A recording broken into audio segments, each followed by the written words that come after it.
Have you ever wondered why Jesus, the one who silenced the storm with a single word, agreed to the plea of demons? Picture this scene, a legion of demons, thousands strong, trembling before him, begging to be sent into a herd of pigs. And then, in a shocking moment, Jesus allows it. The result? Thousands of pigs charge off a cliff, plunging to their deaths in the lake below. This is a story that has stunned the world. Was Jesus compromising with the forces of evil? Or was there a grand plan, a masterful victory hidden in this act that we've yet to fully grasp? Stay with me, because today, we're going to uncover a profound theological mystery, a story that not only showcases Jesus' unmatched power but also reveals how his mercy can transform even the most broken soul. You won't be able to take your eyes off this video. Context: a spiritual battle. Our story unfolds in the Gospel of Mark, chapter 5, right after a dramatic event. Jesus had just commanded a raging storm on the Sea of Galilee to be still, leaving his disciples in awe, asking, "Who is this that even the wind and the sea obey him?" Now, his boat docks in the region of the Gerasenes, a Gentile territory shrouded in spiritual darkness. This isn't a land of temples or holiness, it's a place steeped in impure practices and far removed from God. As soon as Jesus steps ashore, a figure emerges, as if the very darkness of this land rises to confront his light. This man is no ordinary person. He lives among the tombs, a place of death and defilement in Jewish eyes.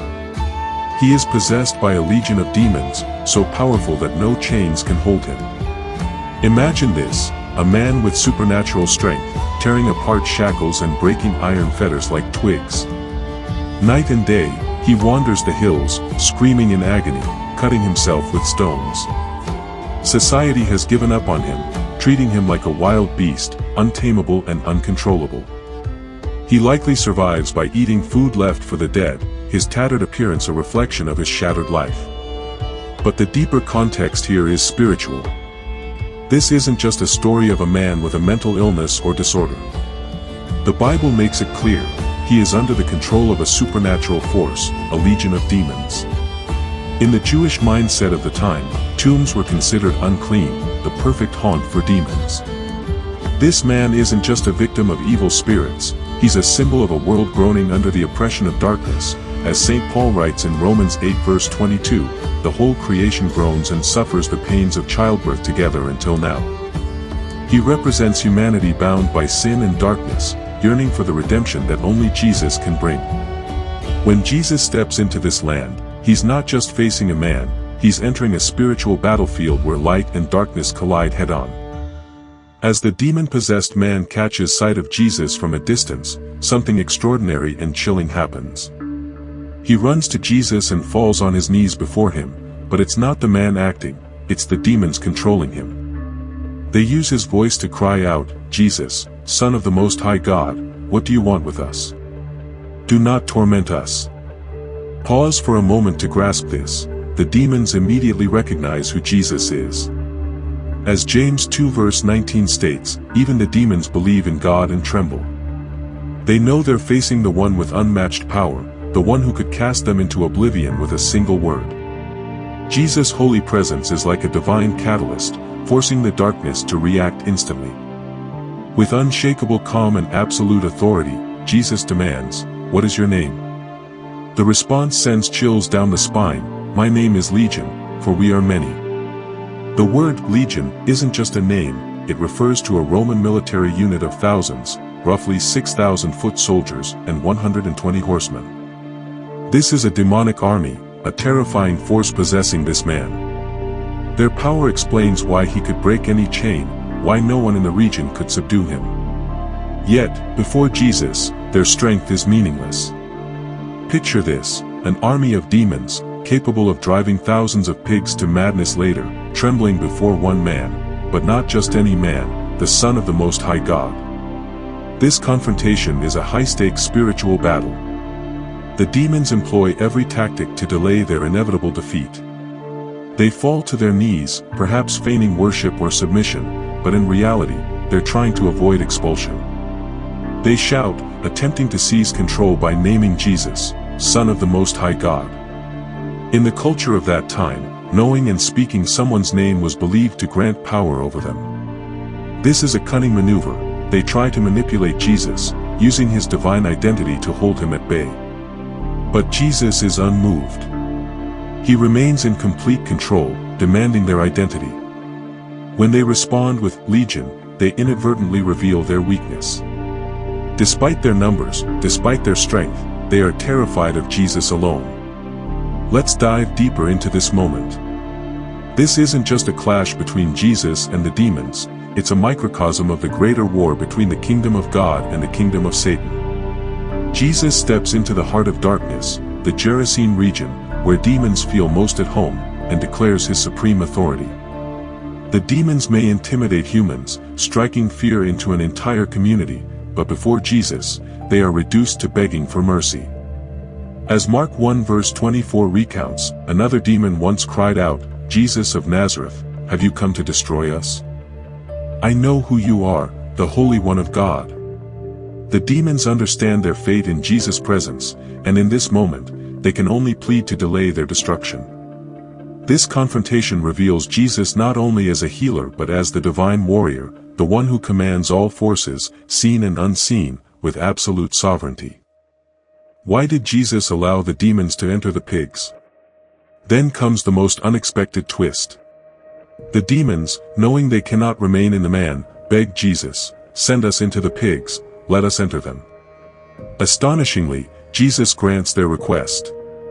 He permits it, and immediately, the demons leave the man and enter a herd of about 2,000 pigs grazing on the nearby hillside. But the story doesn't end there. The pigs, which lack the herd instinct of sheep, suddenly go berserk, charging off the cliff and drowning in the lake below. Why did Jesus do this? Why didn't he cast the demons straight into the abyss, as he had done in other exorcisms? Let's explore 4 profound reasons, each revealing a facet of Jesus' power and mercy. First, this act showcases Jesus' supreme authority over every realm. In Jewish culture, pigs were considered unclean, forbidden under Mosaic law, Leviticus 11 verse 7. They symbolized impurity and separation from God. By allowing the demons to enter the pigs, Jesus demonstrates that his power extends not only over demons but also over what is deemed impure in this world. The demons thought they had found a safe haven, a new territory, to continue their chaos. They were gravely mistaken. Jesus turns their request into a testament to their defeat. He doesn't need to destroy them directly, their own destructive nature leads them to self-destruction. This act is a bold declaration: there is no place on earth, whether defiled or holy, that lies beyond Jesus' control. Second, this event vividly exposes the true nature of demons. When they enter the pigs, the entire herd, roughly 2,000 animals, plunges to their death in the lake. This is no random accident.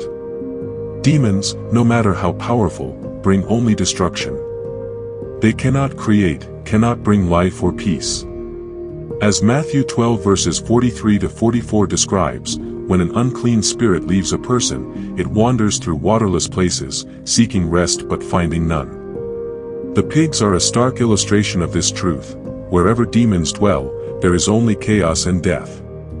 Consider this: the demons had driven the man to live like a beast, screaming and harming himself. When they enter the pigs, they continue their destructive work, causing the entire herd to perish. Jesus allows this to teach the Gerasenes, and us, a powerful lesson: demons are not allies or sources of reliable power. They may promise strength, but their endgame is always destruction. Third, this act is ultimately about the salvation of a human soul, the heart of Jesus' mission. His focus is not on the pigs but on the man possessed by demons. When the demons leave him, he is fully restored. From a wild creature living among tombs, he becomes human again, clothed, in his right mind, sitting at Jesus' feet like a disciple. Allowing the demons to enter the pigs is part of Jesus' redemptive plan. It not only frees the man but also sends a resounding message to the community: no chain is too strong for Jesus to break, no person is too lost to be saved. Reflect on the contrast: the demons stripped the man of his dignity, turning him into a terrifying outcast shunned by society. But Jesus sees his worth, a human created in God's image. By liberating him, Jesus restores his dignity, freedom, and purpose. This act underscores that Jesus' mission is to redeem humanity, no matter how far they have fallen. Fourth, this event is a proclamation of the kingdom of God's victory. The Gerasene region, with its tombs and pigs, is a place the demons consider their home turf. As Luke 11 verse 24 notes, when an unclean spirit leaves a person, it seeks another place to dwell, and in this case, the pigs seem like an ideal substitute. But Jesus shows that there is no safe territory for demons. By granting their request, he leads them into a situation where they destroy themselves. This act is a reminder that the kingdom of God, revealed through Jesus' ministry, is advancing and reclaiming every corner of the earth, even the most defiled places. The demons may believe they have power in the Gerasenes, but Jesus proves that his kingdom surpasses all. This is a foretaste of the ultimate victory described in 1 Peter 5 verses 8 to 9, where we're warned to be vigilant because the devil prowls like a roaring lion. The story of the pigs and the demons is more than a miracle, it's a powerful declaration of Jesus' authority and mercy. He allowed the demons to enter the pigs not out of weakness but to demonstrate his supreme power, expose the destructive nature of evil, redeem a broken man, and proclaim the triumph of God's kingdom. This story reminds us that no darkness is too great, no chain too strong for Jesus to break. What are you facing in your life today? A fear, a bad habit, or a burden that seems insurmountable? Trust in Jesus, the one who made an entire legion of demons tremble. He can set you free, restore your dignity, and transform you into a living witness to his glory. If this story moved you, hit like, subscribe, and share your thoughts in the comments. What's your favorite Bible story? Let's keep exploring the power of God together in our next videos.